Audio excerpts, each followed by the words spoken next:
The air turned strangely quiet for a few seconds, then Fennis abruptly flapped her wings, causing huge ripples to form on the sea surface, as she threw her gigantic body at me like an arrow that had just been released. I looked at Fennis, who got in front of me in a flash. Wait a minute, what are you doing? Are you going to silence me by means of murder? Are you really going to kill someone just because of such a trivial matter? I was only joking. And besides, even if I really sell you out to Mother, she wouldn't, as if. She will definitely take that long and thick ice shard from earlier and stuff it up your. Oh. There's a dragon homicide here. Advertisements. Will I be able to make it if I run now? Is there any method I can use to survive under a dragon's assault? Hurry up, Google-sensei, this is urgent. Bang.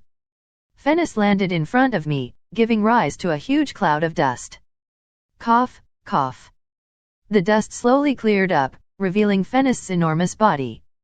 She wrapped me around her claws like a kitty cat treating its most beloved yarn ball. Her huge head was only a fine line away from me. I could even see the glistening teardrops in her small eyes. Ah!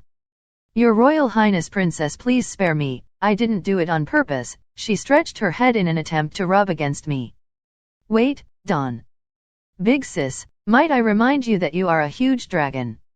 It might be cute if a little puppy pounce on you and rub against your face, but what if you change that to a huge dragon head about 10 meters long? That's nothing short of a horror movie material. Without minding my words, she still rubbed against me with her head. Ah, this is the end for me. The sharp scales will definitely peel off a layer of my skin. Ouch, ouch, ouch. How come I don't feel any pain? Not only does it not hurt, it feels kind of comfortable. It's just like rubbing a smooth gem against your cheek. Advertisements. Fennis looked at me with her tearful eyes. She looked as pitiful as a kid who had her toy taken from her. Princess, please don't. I was wrong, it was my fault. Sniff, Princess can do anything to me, but please don't tell the Queen. Otherwise, she will tie my tongue to the eternal ice and I will really have to live my whole life being stuck to it. Has your tongue really fallen to that degree already? You can actually use the word tie to describe it now? When I think about it, I guess it's nothing weird if she can already tie her tongue into a knot. I heaved a sigh and gently stroked Fennis' smooth scales. All right, that's enough. I was only trying to scare you. There's no way I will let Mother know. Just don't repeat the same mistake again.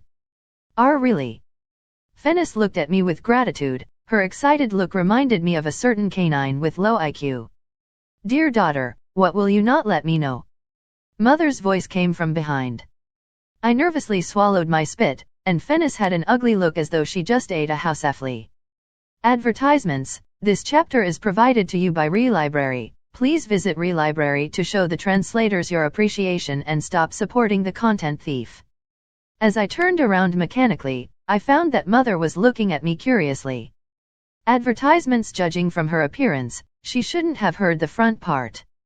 After all, Mother loved to use teleportation, so it wasn't anything strange if she only heard the latter part.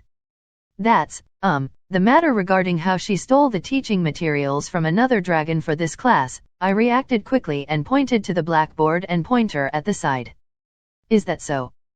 Mother tilted her head, clearly unconvinced. Then my dear daughter, why are you drenched?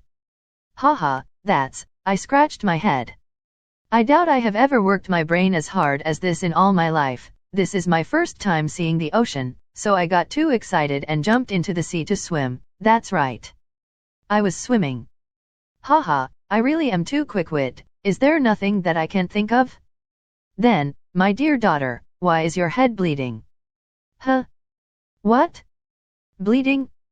I placed the hand which I used to scratch my head in front of me. I found that it was really stained red with blood. According to the surface area of the redness, it would appear that I have lost a lot of blood. No wonder my head had been feeling really itchy since just now, so it was actually bleeding. I turned my head to look at Fennis. She was looking back at me with innocent yet pleading eyes. She even stealthily made a thumb up at me. Why are you showing me a thumbs up? How am I supposed to spin this now? That I bumped into an iceberg in the middle of swimming? What am I, a Titanic? Actually, I bumped into an iceberg while I was swimming, however, that was the only excuse I could come up with. Really? Mother was still a little skeptical. Of course it's true, you can ask Fennis if you don't believe me, regardless of the truth, let's just push the boiler to Fennis first. Is that true? Fennis, Mother asked while squinting her eyes, laying bare her threatening behavior. Fennis hastily nodded her head. It was so fast that it formed a beautiful afterimage. Stop joking around. If Fennis really told the truth, then she might really have to spend the rest of her life being tied to the eternal ice. Even if Mother threatened her more than this, she has no choice but to catch the piping hot boiler with teary eyes. This chapter is provided to you by Relibrary, MHM, let's just treat this as your punishment. I see, Mother finally relented. She walked over and lovingly stroked my head, then she said ferociously, I bet it's that blockhead using ice magic in the sea again. If I catch him, I will certainly ram his head into the iceberg at the land of eternal frost. The main offender here was so scared that she withdrew her neck. If not for the fact that she was afraid of the truth being spilled, Fennis might have already come up with an excuse to leave the area. Oh right, can you guess what I have brought for you, my dear daughter? Mother asked evasively. How am I supposed to know that? Your hands are clearly empty. Wait, what is that in your right hand? A chain? Seeing that I have noticed the chain in her hand, she lifted it with a smile. This is the thing I want to give you. Chain? Why does she want to give me a chain? Don't tell me, Mother is finally going to lay her claw on me? How terrifying, is it too late to run now? Mother quickly knocked my head, what are you thinking about? Ouch, my head is still bleeding you know. This is the training partner I found for you. Mating partner, one that's right, a sparring partner. Real combat is more effective than a mere lecture. Come, let's do this. After that, Mother threw the chain in her hand upward. A huge shadow from a distant mountain was pulled along into the sky, then it fell into the nearby sea like an asteroid. Splash! Accompanied by that loud splashing sound, waves reaching up to 100 meters arose. However, with one casual hand wave, Mother unleashed an invisible force that instantly dispersed them, revealing a huge figure of a monster. As a dragon, you really do need to face an opponent the same size as you after all, Mother spoke with an expressive look, as though she was a living example of her own words. I dumbly looked at the monster slowly getting up. Upon realizing that the seawater only reached up to its lower legs, I could feel my heart shattering into tiny pieces. Then you should find one about the same size as me. That is clearly too big, I am only 1.4 meters you know.